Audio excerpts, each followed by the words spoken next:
Okay, so reading Emmett Fox. You must be born again.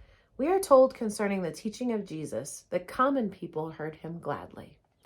And one thing I love about Emmett Fox and Neville Goddard is that they teach on the Bible, but it's the same principles and understanding as Abraham and Alan Watts. And so I like to cross that over because for me,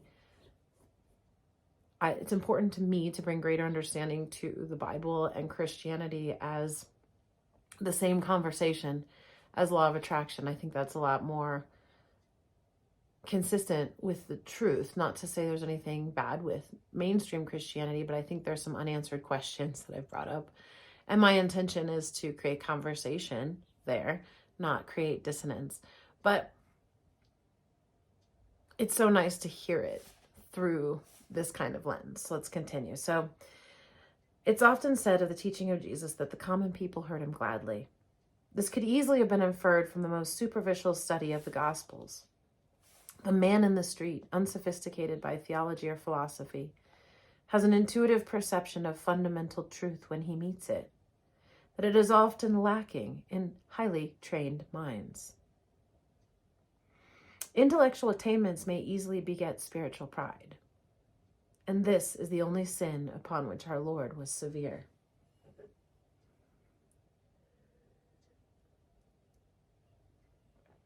Spiritual pride. I'm better than you because I'm more pious than you. Yet among the learned, too, there were those, the more spiritually minded, who felt themselves attracted to the new teacher. He was unconventional, hopelessly out of favor with the ecclesiastical authorities, a flouter of hallowed traditions, and yet deep calleth unto deep. And so he had his friends and followers in high places also. One of these who felt irresistibly drawn to seek for further light was Nicodemus. He had the thirst for divine things that will not be denied. But moral courage was not his strong point. So he sought out the teacher by night. That he should have gone at all was proof of the compelling power of the urge. Clearly, the unfoldment of his spiritual nature was, in spite of defects in character, the principal thing in his life, and clearly he was dissatisfied with the progress he was making. Jesus, he believed, had something to give that was vital, and that gift might be just the secret that had hitherto eluded him, just the key he needed to unlock the spiritual treasure house of his soul. Jesus might be able to show him why he had so far failed to attain, why, as we should say in modern phraseology, he had failed to demonstrate. And the Master's explanation was simple, concise, almost overwhelming in his directness. He said, "You must be born again." The statement sums up the whole science of demonstration as it is practiced on the spiritual basis. It is verily a textbook on metaphysics, compressed into 5 words. It tells the whole story. You must be born again. You stand where you do today, wherever that is, because you are the man that you are, or woman. There is only one way under heaven by which you can be brought to stand anywhere else, and that is by becoming another man or woman. It gets confusing. The man you are cannot stand anywhere else. A different man cannot stand where you are now. If you wish to go up higher, you can do so, and there's no limit to the height which you can attain upon that flight. But you must be born again. Why is it that we make so little progress compared, that is to say, with what we might and should make in view of the knowledge that we all in this teaching possess, at least in theory? Why do we not change day by day and week by week, from glory to glory, until our friends can scarcely recognize us for the same men and women? Why should we not march about the world looking like gods and feeling it, healing instantaneously all who come to us, reforming the sinners, setting the captives free, and generally doing the works? Who did hinder you? One thing I love here is he's bringing out our ability to do these things. It's something I feel that's so big that Jesus said that isn't talked about enough, which is, or I want to talk about more, I should say, which is all these things you can do and more, is what he said. His apostles were healing after he died. Like they were doing it themselves. So there's something about it that is attainable. And I love Emmett Fox addressing that. Like we should be healing. That was always I love studying the Course in Miracles, but was always my beef with that. I'm like, so many people have studied this for so long, and we should be miraculously healing people if we're really getting it. And then I dig into the community and I go, oh, and I step away. But anyway, that's my own stuff. But this is such a powerful point here, that you must be born again. This is what Neville talks about all the time, in the sense of imagining yourself to be like what you want to be, regardless of the reality. Abraham would say, don't look at the conditions, just feel happy, appreciate where you are, relish where you're going, and realize that that's going to happen for you, that unfolding. Neville didn't quite know it at that level. He found a bit of a different way, but a lot of it was imagining and visualizing, which is exactly what Abraham is doing as well. There's just a faith and a knowing that all those details are worked out by a spiritual sort of component or partnership of the non-physical beings, or your inner being, or the Holy Spirit, or whatever you want to call it. But fifth dimensional self, Neville would call it, but that there's a constant rebirth of who we are in each moment, that we are actually calling forth the way I look. And, I can change that. I can change what I believe, what I think, and then I'll dramatically change my results, is what this is saying. So change your thoughts, change your beliefs, change how you feel, and your results will change. That's really what Emmett Fox is saying here, right? Like you have to be born again. You have to have a radical change in who you are. I had such a good example of this the other day. I was at work, and this guy came in and he just said, hey, I need some new batteries for a mower. And my batteries didn't last long enough in the last snow. He had a beefed up battery powered snowblower, but the batteries weren't powerful enough. So anyway, he needed to buy a couple of extra batteries. They're $500 each. I quoted him that, and he didn't even flinch or anything. And I'm like, Anyway, he had a certain energy about him.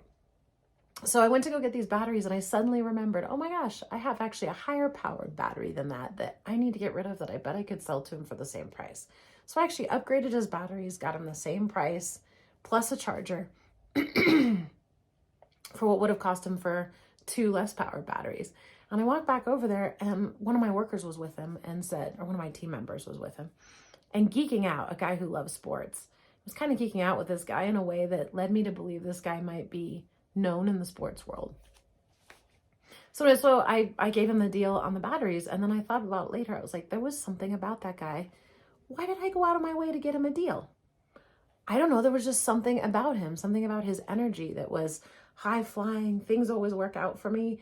Or at least coming off the Abraham cruise, the lesson to me was he had that marble going on. I was in a similar place, but when you meet people who have played at a very high level of like fame or anything, I don't geek out over it, but I've been around enough of them to notice there's a big energy difference in them. So I thought about it the next few days, and I was like, wow, I went really out of my way to get a guy a deal who really didn't need the deal financially. I just wanted to do it for him. I don't know why I did it without even asking him. And so a couple days later, I asked my team member, like, who was that guy? And he's like, he played for the NFL. I was like, there it is, right? Ex-NFL player. But obviously just had success about him, had abundance about him. And that's what they're talking about. Like, you must be born again.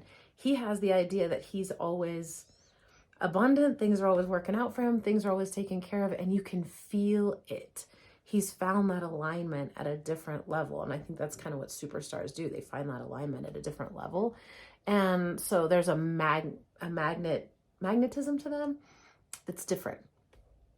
It happened to me one day in a store too in Castle Rock. I was standing there, and while I was in there, 2 people came in that ended up, because I knew the guy who was working and we were friends, and I was in there for a little bit because this lady started crying in front of me because her child wanted a sex change operation, and she was just breaking down. So I was just being with her in that moment, and 2 people came in, and like they had different energy about them, but they seem like they're hiding, I keep running into this, like the superhero in disguise.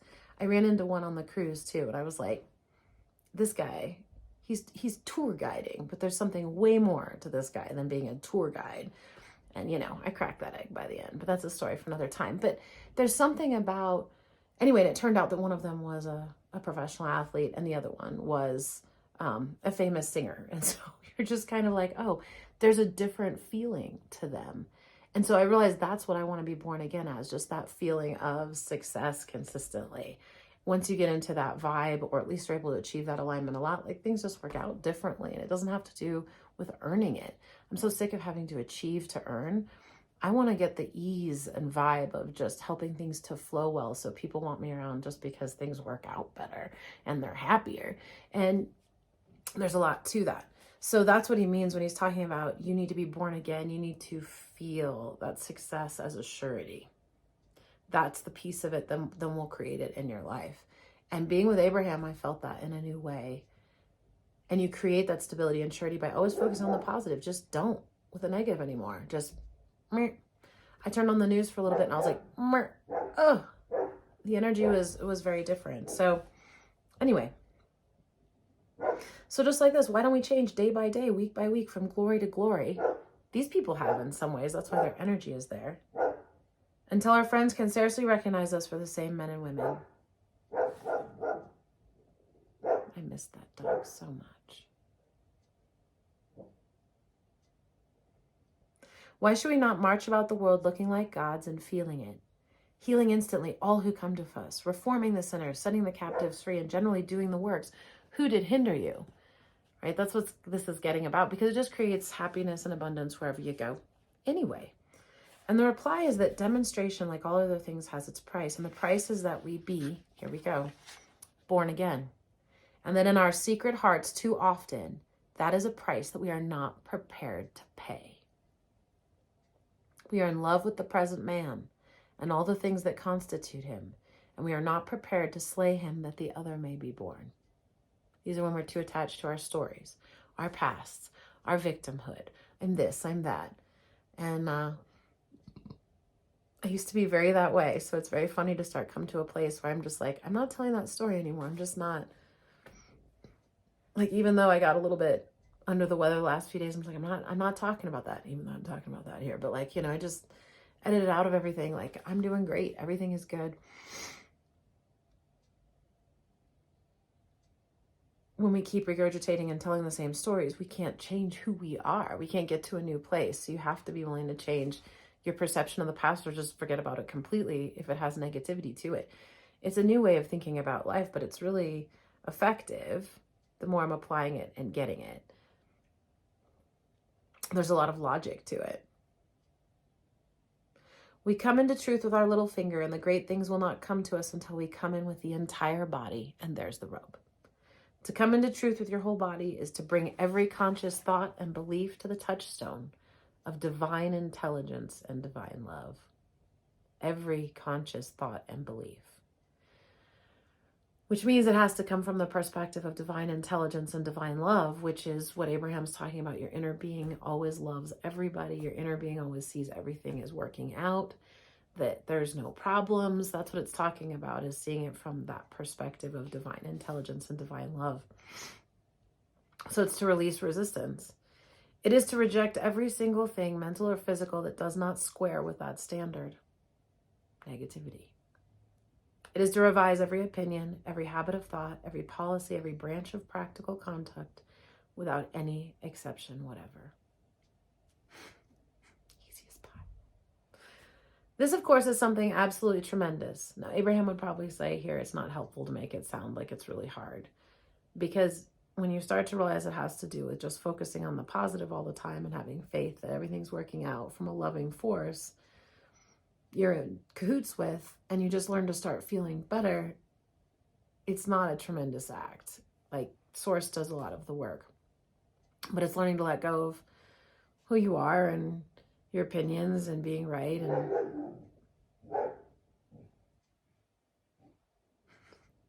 love that dog. Okay, so it's no more mere spring cleaning of the soul. It's nothing less than a wholesale tearing down and rebuilding of the entire house. Is it any wonder that all but the very strongest spirits shirk it?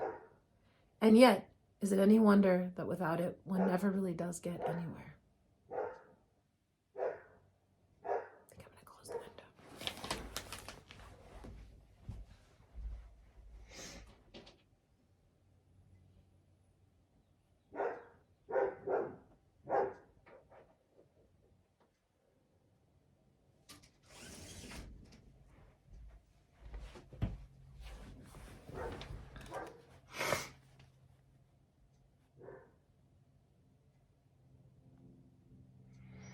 It means, as Paul said, dying daily. It means parting with all the prejudices that you've inherited and acquired during all your life long. It means taking the knife to all the little faults of character, petty vanities, minor deceits, and all those lesser forms of selfishness and pride that crystallize your spiritual joints and are so dear to you. It may mean giving up the biggest thing in your present life, but if it does, well, that is the price that must be paid, and that is all about it. If you are not prepared to pay this price, well and good, but you must not expect to receive from the law more than you pay for. A little finger in truth as well, but it can only produce a little finger result. For a full-length demonstration, the whole body must be full of light. You must be born again. What I hear there is a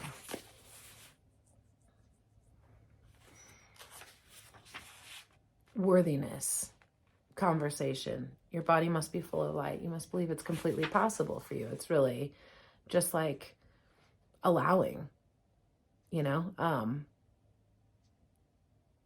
Abraham rephrased deliberate creation to the art of allowing for that reason, to soften it. And I think Emma gets a little strong there in the sense of, we don't need to be probably as graphic with the whole dying daily. It's not so much about letting go of what you don't want. And that's really what mitigated, I think, their progress. They focused a bit more on trying to get rid of what they didn't want rather than just focusing on what you do want.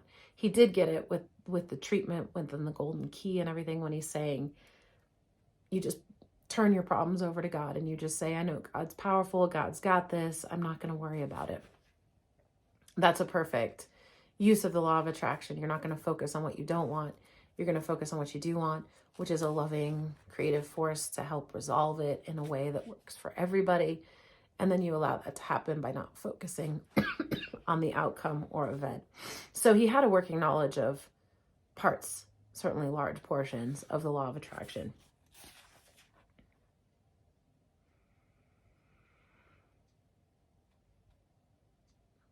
I'm going to read one other thing here that's in the next story. I don't know why. I just want to read it. It's Dick Whittington. It's a story about an orphan, but there's something just really big in here. It says he wanted to run away because he was being mistreated. The running away from one's problems is probably the most futile thing in the whole world. For the simple reason. Thanks for being with me here today.